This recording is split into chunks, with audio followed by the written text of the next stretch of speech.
दोस्तों सन 2024 में भी आज भी भारत के किसी टॉप इंस्टीट्यूट इवन आईआईटी में रिसर्च कर रहे किसी स्कॉलर या प्रोफेसर को कैम्ब्रिज से फेलोशिप या न्योता मिलना बहुत कठिन है।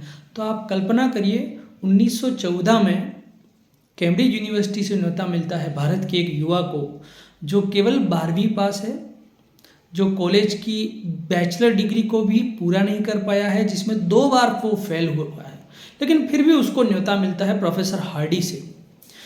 क्योंकि रामानुजन ने भारत से एक पत्र भेजा था जिसमें उन्होंने अपनी 120 थ्योरम भेजी थी, जिन्हें पढ़कर हार्डी जो है वो चकित रह जाते हैं। दोस्तों ऐसा कहा जाता है कि ये जो कुदरत है वो गणित की भाषा में लिखी हुई एक किताब है, लेकिन ये किताब इतनी जटिल है कि इसे हर कोई पढ़ नहीं सकता। लेकिन जो इसे पढ़ ले समझ ले उसके लिए ये किसी जादू या रोमांच से कम नहीं है। माँ ने मना कर दिया रामानुजन को, बिल्कुल नहीं जाओगे बेटा, हम ब्राह्मण हैं और ब्राह्मण कभी समुद्र पर पैर नहीं रखते, पाप होता है, तुम समुद्री यात्रा कैसे करोगे। लेकिन रामानुजन ने जैसे तैसे मनाया। जब उन्होंने अपनी चोटी काटी और वेस्टर्न स्टाइल में बाल बनवाए तब भी उनकी माँ बहुत रोई कि बेटा तूने तो हमारा धर्म जो है वो भ्रष्ट कर दिया। शुरुआत होती है मद्रास से। आउटस्टैंडिंग थे गणित में, बाकी विषयों में बहुत ही फिसड्डी थे। तो मद्रास में एक छोटा मोटा पेपर उनका पब्लिश हुआ। कुछ पारखी लोगों की नज़र गई, किसी ने सलाह दी कि तुम किसी अंग्रेज ऑफिसर से बात करो, हो सकता है तुम्हें कोई बड़ा काम मिले। तो किसी जहाँ पर वो क्लर्क का काम कर रहे थे वहीं के एक अंग्रेज ऑफिसर ने उनको सलाह दी कि तुमको ये अपना काम जो है वो प्रोफेसर हार्डी को भेजना चाहिए। पहुँच जाते हैं प्रोफेसर हार्डी के लैब में, लेकिन एक बहुत बड़ा कॉन्फ्लिक्ट शुरू होता है। वो ये होता है कि प्रोफेसर हार्डी जो थे वो थे नास्तिक और हमारे रामानुजन थे पूर्ण आस्तिक।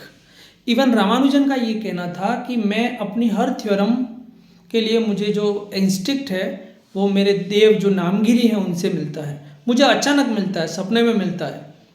और प्रोफेसर हार्डी इस पर हंसते थे, लेकिन वो उनके कायल थे, कारण कि उनकी जो थ्योरम थी उसको डिस्प्रूव करना जो है वो बहुत ही मुश्किल था। उन्होंने अपने प्राइम नंबर पर जो थ्योरीज दी उसके लिए तो प्रोफेसर हार्डी ने बहुत कोशिश की कि उनको फेलोशिप मिल जाए, लेकिन उस समय के जो दूसरे प्रोफेसर थे, प्रोफेसर मैकमोहन, प्रोफेसर हार्वर्ड, उनकी कुछ औपनिवेशिक मिजाज के थे वो लोग, और एक भारतीय को इतने ओहदे पर देखना उनको नागवार था। वो रामानुजन की हर थ्योरी को खारिज करने में लगे रहते थे। दूसरा, रामानुजन का काम भी थोड़ा नॉन ट्रेडिशनल था। सीधे थ्योरम का जो एक्सट्रैक्ट है उसको लिख देते हैं। इसको छोटे उदाहरण से समझाऊं तो 10/5 इंटू 2, अब इसका सीधा सा उत्तर है 4। वो रामानुजन 4 लिख देते हैं, लेकिन वहाँ के प्रोफेसर कहते हैं कि नहीं, 10 को आप 5 से काटिए, उसका मान आएगा 2, फिर 2 से 2 का गुणा करिए और इसका उत्तर आएगा 4। तो उनके कई पेपरों में इस तरह की कमियां निकाली गई कि बिना इबारत के हैं, बिना स्ट्रॉन्ग फाउंडेशन नहीं है, लेकिन फिर भी जो उसका फाइनल एक्सट्रैक्ट है उसको वो मना नहीं कर सकते थे। और यही कारण था कि उनको अल्टीमेटली सबके विरोध के बावजूद उनको रॉयल सोसाइटी की फेलोशिप मिलती है। लेकिन तब तक बहुत देर हो चुकी थी। रामानुजन को ट्यूबरकुलोसिस ने जकड़ लिया था, और एक दुर्भाग्य उनका ये रहा, शायद हम रामानुजन को आज एक नोबेल पुरस्कार प्राप्त मैथमेटिशियन के रूप में याद करते हैं। वो जब पहुंचे थे लंदन में 1914, तो वर्ल्ड वॉर शुरू हो चुका था। तो विश्वविद्यालय के रिसर्च के एवज में जो फंड मिलता था उसमें कटौतियाँ होने लगी। रामानुजन शुद्ध शाकाहारी थे, तो जो भोजन और रसद सामग्री है उसमें कटौती होने लगी। कई दिनों तक वो भूखे उनको रहना पड़ता था, कारण कि जो बीन नट्स है और वेजिटेबल्स हैं वो सैनिकों के लिए भेज दिए जाते थे। और उसी समय उनको ट्यूबरकुलोसिस ने भी जकड़ लिया। तो उनकी हालत बहुत ख़राब हो चुकी थी। प्रोफेसर हार्डी भी उनकी इस पोजीशन को समझ गए थे, लेकिन वहीं उनको अब क्योंकि फेलोशिप मिल चुकी थी तो वो इंडिपेंडेंटली बहुत बड़ा काम कर सकते थे। लेकिन जब व्यक्ति मरणासन्न होता है तो सबसे पहले अपने परिवार को याद करता है, और यही कारण था कि रामानुजन को मजबूर होकर हार्वर्ड छोड़ना पड़ा। और वो भारत वापस आ गए।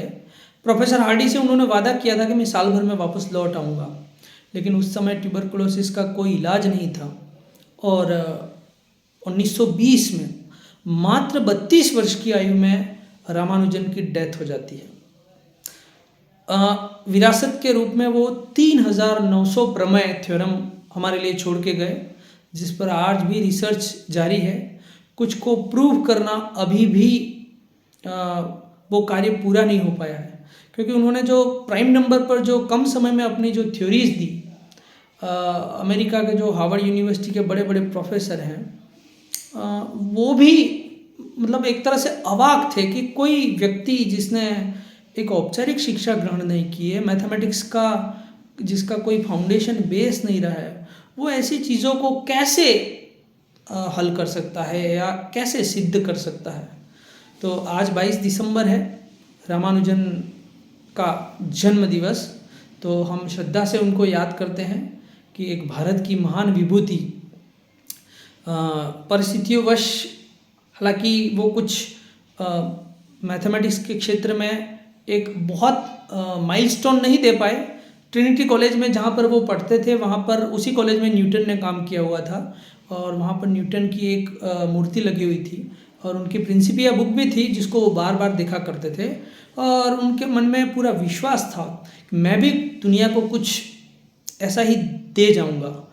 लेकिन माइक्रोबैक्टीरियम ट्यूबरकुलोसिस, उससे वो हार गए। तो ऐसे विभूति को नमन है और हमें स्कूलों में, कॉलेजों में कोशिश करनी चाहिए कि भारत के ऐसी महान विभूतियों के जो योगदान है, वैश्विक योगदान को है, उसको हम सराहें और विद्यार्थियों तक, नई पीढ़ी तक पहुंचाएं। धन्यवाद।